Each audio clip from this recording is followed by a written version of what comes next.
Hey guys, today I'm going to talk about how England lost to Italy and the reasons. Now, I don't know what I'm talking about. This is what I thought about the game. So, I was watching the game with 7 of my friends, and half of them were supporting Italy and half England. I was supporting England, so let's talk about the first goal. The first goal was scored by England's left back, Luke Shaw. In the first 5 minutes, which was so surprising. I bet no one thought that he'll be the first one to score. For a fantastic start here, Shaw! They've got it!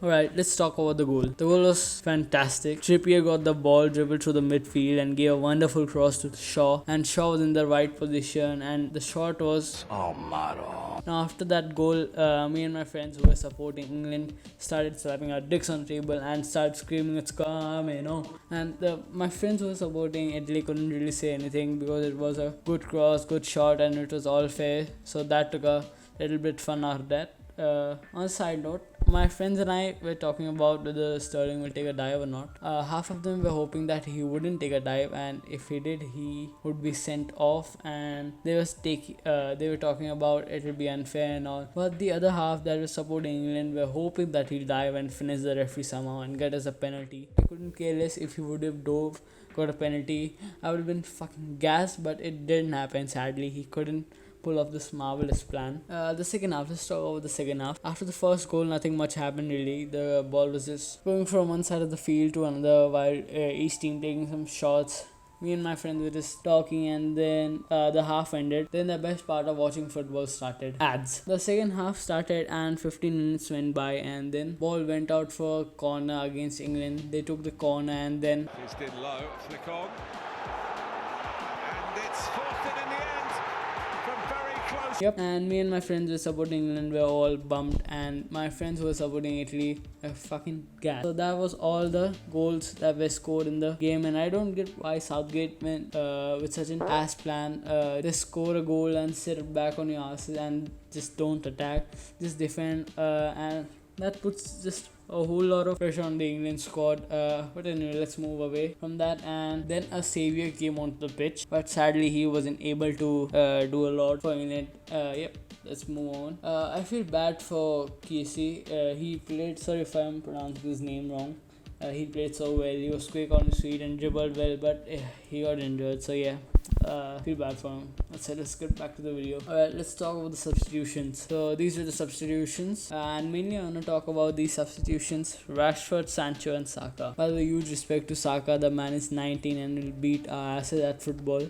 He's already doing so much at 19. Don't hate on him, for fuck's sake. Alright, let's get back to the video. Substitutions. I don't get why Gareth Southgate didn't bring in Rashford or Sancho, but instead he brought in Jordan Henderson. Now don't get me wrong, I love Hendo, I'm a Liverpool fan, but why did you brought Hendo and made England play more defensive when we were tying 1-1? I just don't get why Southgate's strategy was to take it to the penalties, which I thought was weird. If I would have been the manager, I would have gone full nuts to butts, all attacking, but he decided to play ultra defensive with so many good attacking players. So yeah, that confused me a little bit. Let's go on to the extra time. Extra time started and not much happened in that.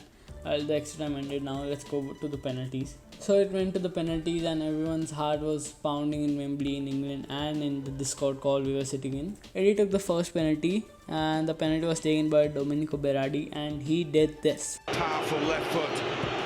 And he uses... And all the Italy fans were gassed, and then the main man stepped up, came to the penalty spot, Harry fucking Kane. I was so scared, but then he...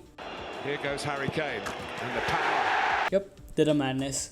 For a second I thought Donnarumma saved it, but thank God he didn't. It doesn't matter now. And everyone was celebrating. Then Andrea Bellotti did this. Pressure on those who are going for a second time in a week, as Belotti does. Yep, and all hopes was up, and then Harry Maguire stepped up. Many of my friends thought they made the wrong choice, but I had faith in the man.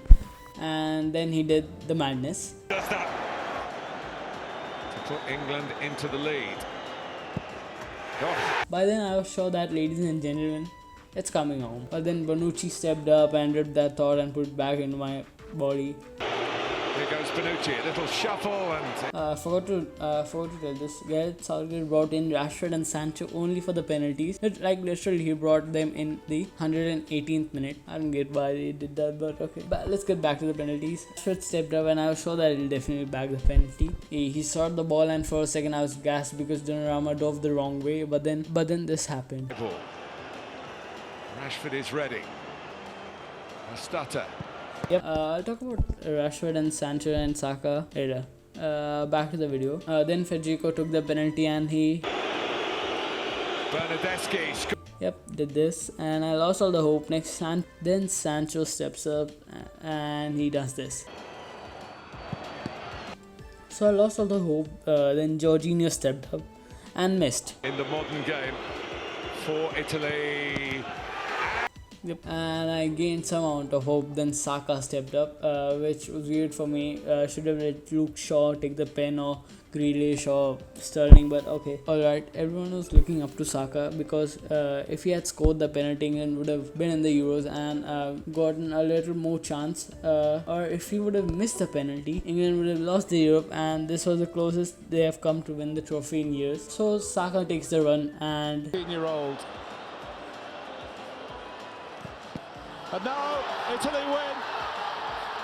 Yep. As you can see from Donnarumma's goal celebration, Italy won. It didn't come home. Donnarumma saved the penalty, and the whole of Wembley was so sad, and the whole of England sad and something serious. Stop harassing and being racist towards Rashford, Sancho, and Saka. Then it warmed up. The first touch they took was a penalty. It's so dumb, and Saka is still young. He gave it his all and fucked up every other team in the tournament, and he's 19.